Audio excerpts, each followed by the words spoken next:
Olá amigos e amigas, eu sou o Wellington Justo do Espaço Cesut. Este é nosso terceiro vídeo da série de cursos de elaboração do Programa de Prevenção de Riscos Ambientais, PPRA. Se você não assistiu os dois primeiros vídeos, por favor, verifique na descrição desse vídeo, porque a gente tem um link que vai te redirecionar aos primeiros. E se você está seguindo a sequência corretamente, bons estudos para você e vamos lá!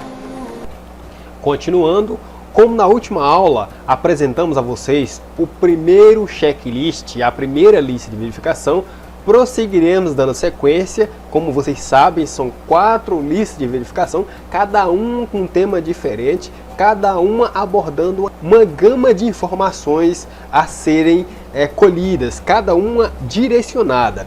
Então, a partir de agora, continuando o nosso PPRA, né, vocês já viram esta, que é a lista de verificação de número 1, o checklist 1, que se trata de identificação e reconhecimento dos riscos ambientais, né? E vamos fechar este checklist, pois utilizaremos a nossa lista de verificação de número 2, que trata da avaliação quantitativa da exposição. Então essa é a parte que entra os instrumentos de medição, né? Seja dosímetro, luxímetro, etc. Claro que para usar esses instrumentos, para colher esses dados, não basta querer. Você tem que ter um conhecimento básico de instrumentação. A maioria das empresas que eu trabalhei, eles contratavam uma empresa terceirizada para fazer esse serviço. Então, se sua empresa é pequena eu falo de 100, 150 funcionários, isso eu considero empresa pequena, até 200 é uma empresa pequena. Então, não vale tanto a pena você comprar todos esses instrumentos para que você mesmo, técnico ou engenheiro, faça essas avaliações, porque esses instrumentos são caríssimos, muito caro. Então eu vejo que é muito melhor você pagar uma empresa terceirizada, uma empresa especializada em medição ambiental para colher esses dados e fornecer para vocês. Bem, essa lista que eu vou mostrar para vocês aqui, de avaliação quantitativa, ela é uma lista mais para inserção de dados instrumentais. Se você já tem um contato maior com os instrumentos de medição, você sabe que a maioria deles já tem conexão USB, que você pode descarregar os dados e sai praticamente toda essa planilha que eu estou mostrando para vocês aqui, pronta já. Tanto que na concreteira que eu trabalhei, que eu estou exemplificando nesse PPRA aqui agora, a gente fazia o seguinte: não tinha obrigatoriedade de fazer essas medições, de ter um LTCAT, por exemplo, né? Mas colhíamos os dados, né? Pagávamos uma terceirizada, eu acompanhava também, e eles nos traziam as planilhas, as folhas com os dados colhidos, seja medição de ruído, de fumaça, dispersão de fumaça, seja de calor, por exemplo, que a gente tinha uma grande equipe de soldadores também que trabalhava na parte de manutenção, né? A gente está falando de concreteira, mas a gente tinha uma parte que só tratava de manutenção dos caminhões que quebravam. Apesar da empresa não ser tão pequena assim, a gente preferia contratar uma empresa terceirizada para fazer esse serviço, e eu não vejo razão para comprar esses instrumentos. Se a sua empresa for grande e você achar que vale a pena, compre. Se não, paga uma terceirizada, porque não é tão caro assim. Se você for colocar na balança o preço de comprar o equipamento para usar 1 ou 2 vezes por ano e pagar uma terceirizada para fazer o serviço, que demora pouco tempo, eu acho que fica mais viável, pelo menos para a empresa pequena, né, que não tem tantos funcionários assim, pagar uma terceirizada e contratar um serviço terceirizado para fazer essas medições. Então, continuando aqui na nossa segunda lista de verificação, né, tem os dados aqui da empresa que você não vai precisar preencher em todas, pessoal, por favor, né? Tem algumas coisas, como eu já disse, que são irrelevantes. Você precisa dos dados principais. Na planilha, na primeira lista de verificação, você já preencheu a maior parte desses dados. Então, uma coisa importante aqui que eu devo ressaltar novamente: preste atenção neste aqui, porque na outra lista de verificação de número 1 também tinha este mesmo aviso. Atenção, este checklist deve ser aplicado em separado para cada setor, seção, função, posto de trabalho da empresa. é um pouco diferente do primeiro checklist, porque não era toda a lista de verificação que devia ser por setor, apenas uma parte dela, aquela parte que tinha muito a ver com isso aqui, a parte de avaliação dos riscos, né? Porque tinha a primeira lista de verificação, trazer a parte de inserção de dados de caracterização da empresa, as informações básicas, né, de localização e etc. E tinha uma parte de colheita de dados a respeito dos riscos. Então aqui a gente já está focando só nos riscos principais, químicos, físicos, biológicos, como dito no vídeo anterior também.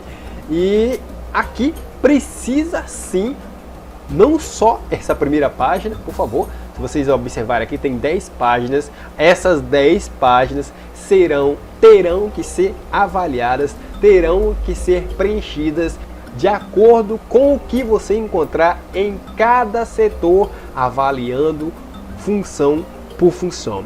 Por que isso é importante? Porque é importante avaliar por setor e principalmente focar nessa questão de função. Eu vou citar um exemplo que eu vivi. Nessa mesma concreteira, que é um exemplo forte que eu tenho, a gente tinha 2 almoxarifes. Tá, almoxarife, olha. O que tem? Será que as atividades deles eram diferentes? Sim, pessoal. Apesar de ter a mesma função, os 2 almoxarifes tinham algumas atividades que desdenhavam, que eram diferentes uma das outras. Eles, na maior parte do dia, dividiam as tarefas por igual, faziam praticamente a mesma coisa. Mas um desses almoxarifes era responsável por acompanhar os abastecimentos dos caminhões, também receber os caminhões que chegavam com carregamento de diesel, de gasolina para a empresa.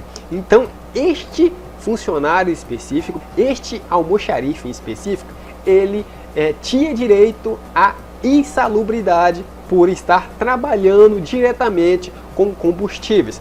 Claro que ele poderia optar por insalubridade ou periculosidade. Sabemos que o trabalho com combustíveis e inflamáveis dá direito tanto um quanto o outro, mas neste caso ele recebia a insalubridade por causa do combustível, ok? Foi escolha dele, né? Ele poderia escolher e ele escolheu a insalubridade.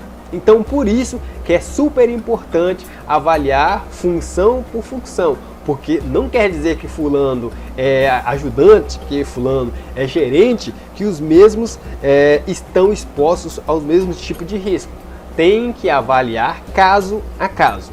Então, dando continuidade, eu espero que vocês tenham entendido o que eu disse agora, né? É um entendimento fácil. Primeiro item aqui, análise da função do trabalhador. O que a gente vai analisar da função do trabalhador? Descrever cada uma das tarefas que compõem a função neste posto. Está vendo aqui? Então é aqui que a gente vai descobrir se aquele almoxarife lá desenvolve a mesma função que o seu colega almoxarife também, né?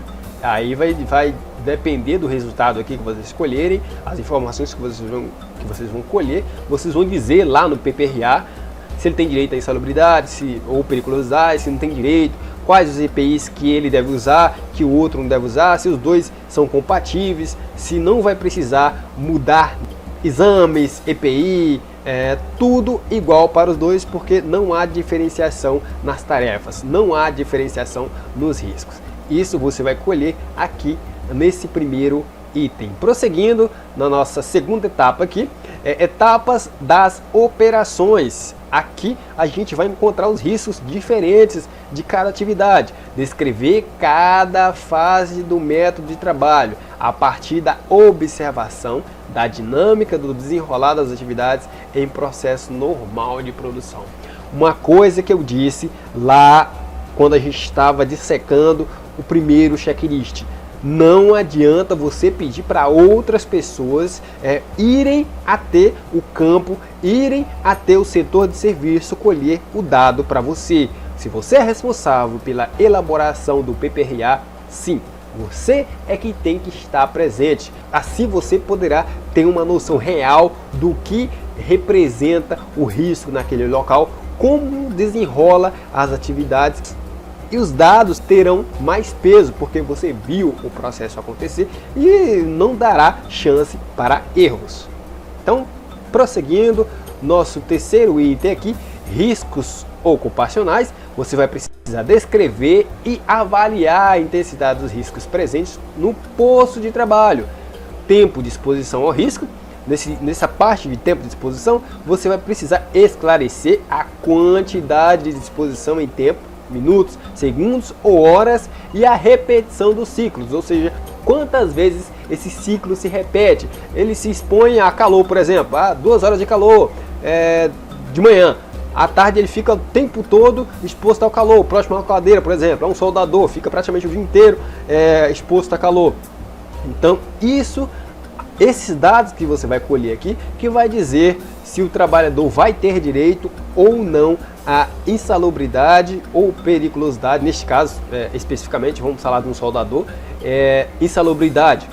Você vai colher os dados se ele está exposto, apesar que da própria função de soldador já dá direito à insalubridade, né? É uma atividade por si só insalubre.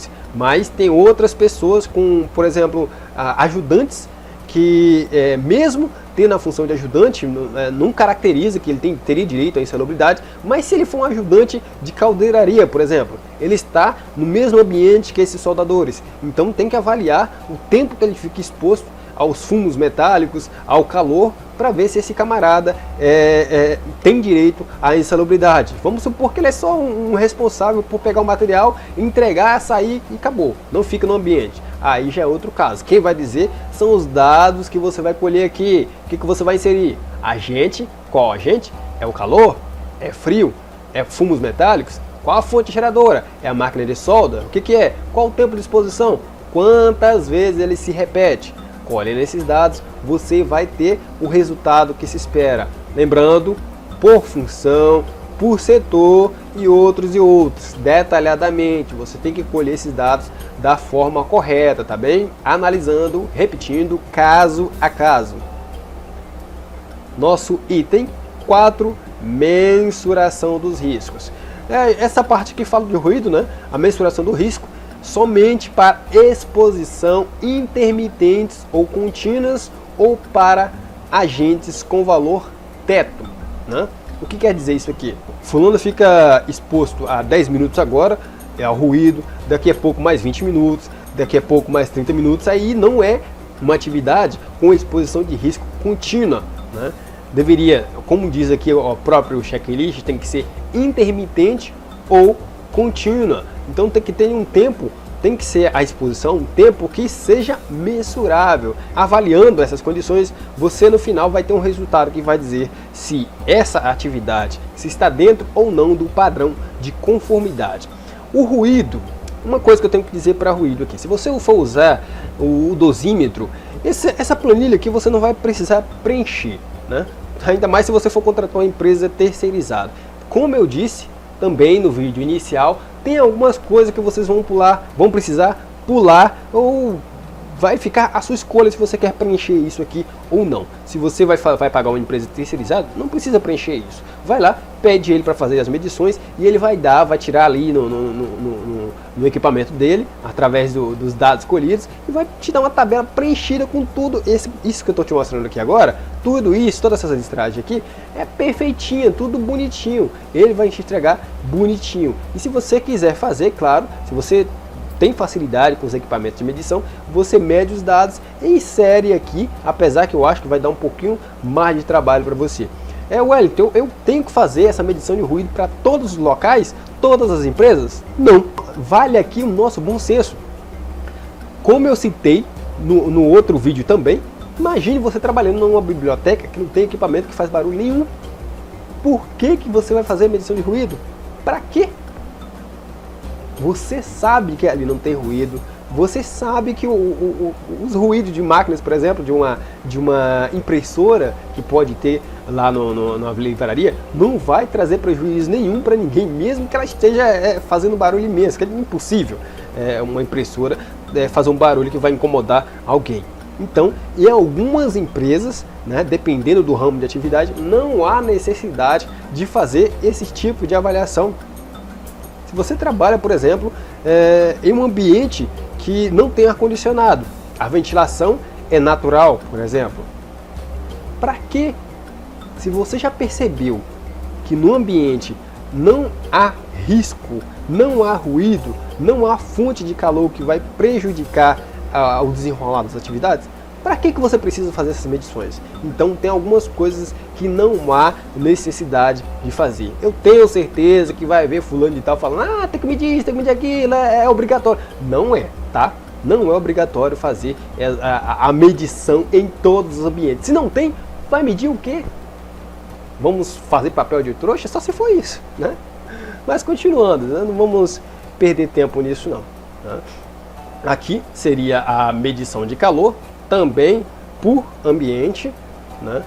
Aqui valendo também a questão do bom senso. Se você trabalha em um ambiente onde sua atividade é prejudicada pelo calor, né? Por exemplo, trazendo para a gente novamente o soldador, o calor está presente na atividade do soldador, faz parte da atividade do soldador. Então essa já é uma condição insalubre. Tanto nessa empresa concreteira, os soldadores trabalhavam dentro do balão e ele lá dentro soldando com calor, com fumos metálicos, e só numa ponta deste balão que tinha um exaustor, né? Mas mesmo assim o calor era muito forte. Aí sim seria uma atividade cômoda, mas não uma pessoa que trabalha no escritório, tô com calor, o ar-condicionado quebrou. É uma atividade insalubre? Pelo amor de Deus, né? Não vai precisar fazer medição de calor para esse tipo de atividade, para locais onde a gente percebe que dá para substituir um ar-condicionado, por exemplo,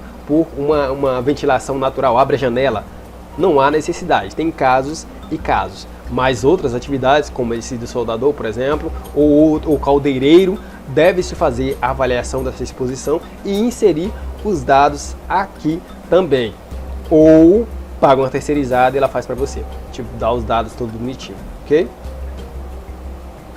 Radiação ionizante. Então essa parte de radiação também é muito difícil encontrar, apesar que quem trabalha em hospital ou clínicas dentárias, você vai encontrar equipamentos que emitem radiação. Frio, exposição a frio também deve ser avaliada se você trabalha no frigorífico.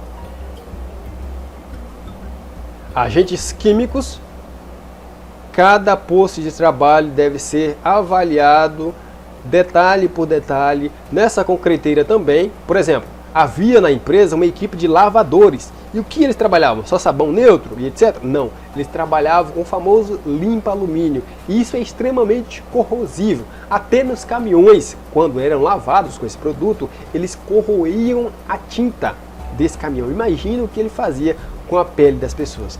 E a proteção ainda não estava tão adequada nessa empresa, tanto que quando iniciava a lavagem desses caminhões, praticamente todo mundo tinha que sair do pátio, porque o cheiro exalado ardia os olhos e fazia com que a garganta tivesse uma reação de todos, sem exceção.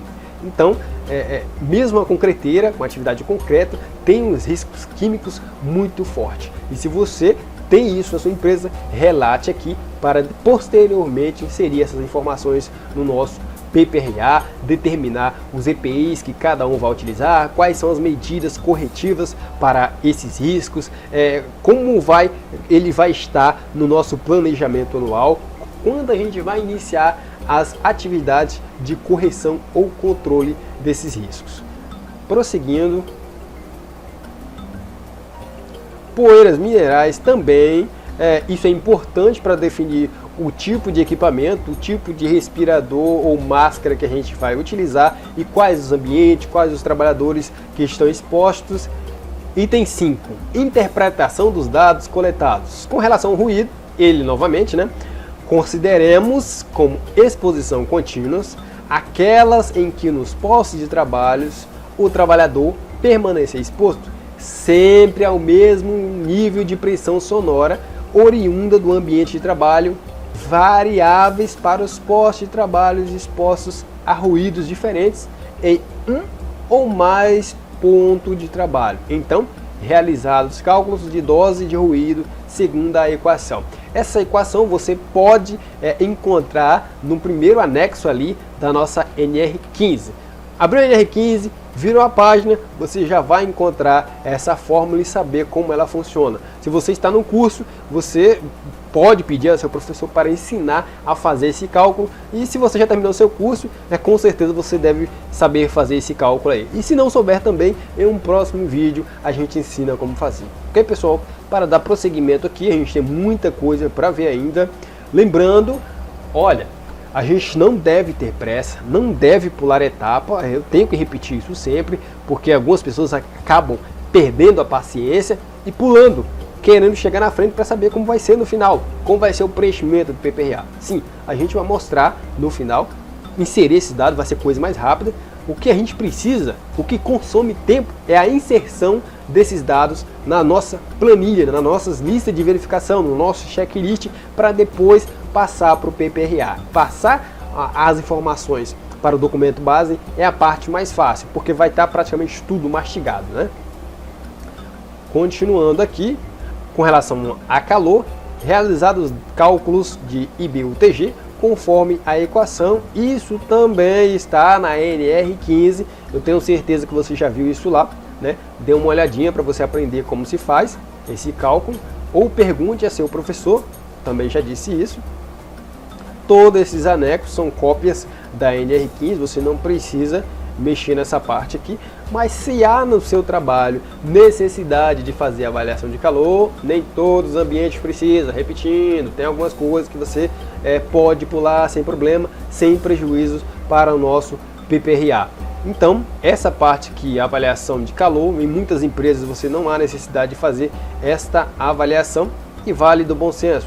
E terminando aqui novamente, essa é a parte final do nosso PPRA, que vai estar lá o nome do responsável, dos responsáveis técnicos e seus dados. Se ele é engenheiro, CREA. Se ele for técnico de segurança do trabalho, o registro no MTE. Ok, pessoal?